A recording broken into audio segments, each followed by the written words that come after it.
Hello बच्चों। तो बच्चों, लास्ट वीडियो में हमने अकारांत और अकारांतः शब्द पढ़े थे।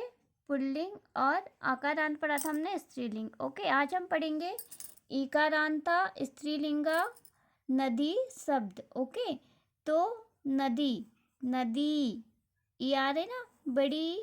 ओके, तो ये क्या हो जाएगा? इकारांता। और नदी क्या है? स्त्रीलिंगा शब्द है। ओके, तो आज हम पढ़ेंगे नदी का शब्द रूप पढ़ेंगे नदी के। ओके, संबोधन नाम तक। चलिए, तो हम स्टार्ट करते हैं।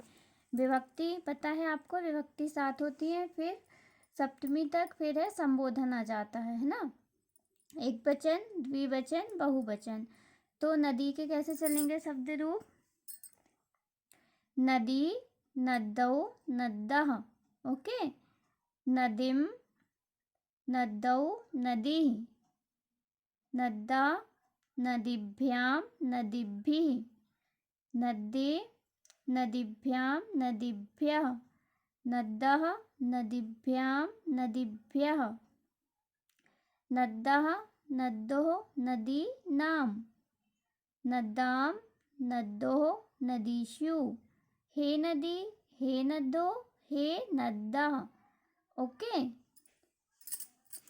कोई डिफ़िकल्ट नहीं है, इजीली आप लोग पढ़ के समझ के याद कर सकते हैं। ओके, मात्राएं सभी को आती हैं, आपको सिर्फ ध्यान रखना है मात्राओं का और और ये जो विसर्ग लगे होते हैं। तो नदी, नद्दो, नद्दा।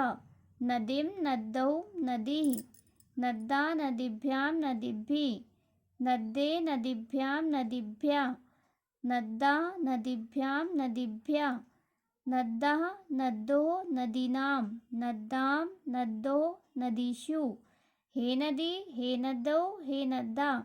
ये भी याद रखना है आपको कि प्रथमा विभक्ति में कैसे चलेंगे शब्द रूप, द्वितीया में, तृतीया, चतुर्थी, पंचमी, षष्ठी, सप्तमी और संबोधन सबके अलग अलग हैं, है ना। इसलिए आपको बहुत ध्यान रख के आपको रीड करके लर्न करना है। ओके, और फिर है इसी प्रकार लेखनी, नगरी, भगनी, अंगुली, घटी, अंकिनी इत्यादि और भी जो शब्द हैं इकारांत वाले स्त्रीलिंग है ना, उनके शब्द रूप बच्चों इसी प्रकार चलेंगे जैसे हमने नदी के पढ़े।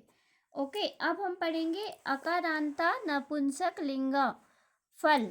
फल का अब हम शब्द रूप पढ़ेंगे। ओके, फल का कौन सा? अकारांता। नपुंसक लिंग में आता है ना फल।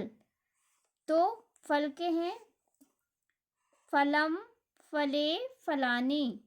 फलम, फले, फलानी, ये क्या हो गया? प्रथमा विभक्ति हो गया। फिर है द्वितीय विभक्ति में फलम, फले, फलानी। ओके, ये भी सेम है, प्रथमा और द्वितीय। तृतीया में फलेन, फलाभ्याम, फले। चतुर्थी में फलाए, फलाभ्याम, फलेभ्यः। पंचमी में फलात्, फलाभ्याम, फलेभ्यः। षष्ठी फलस्य, फलयोः, फलानां। सप्तमी में फले, फलयोः, फलेषु। फिर संबोधनम हे फल, हे फले, हे फलानी। तो बच्चों जितने भी अकारांत वाले नपुंसक लिंग वाले शब्द हैं जैसे ज्ञानम, गृहम, वनम, पुष्पम, चित्रम, पुस्तकम और भी हैं, है ना, तो वो इसी प्रकार उनके शब्द रूप चलेंगे जैसे हमने फल का पढ़ा, लेकिन अकारांत होना चाहिए। ओके, तो यही आपका बच्चों होमवर्क है, ये आपको अपनी नोटबुक में नोट करके रीड करके आपको लर्न करने। ओके, इकारांत स्त्रीलिंग शब्द जितने भी हैं और अकारांत नपुंसक लिंग।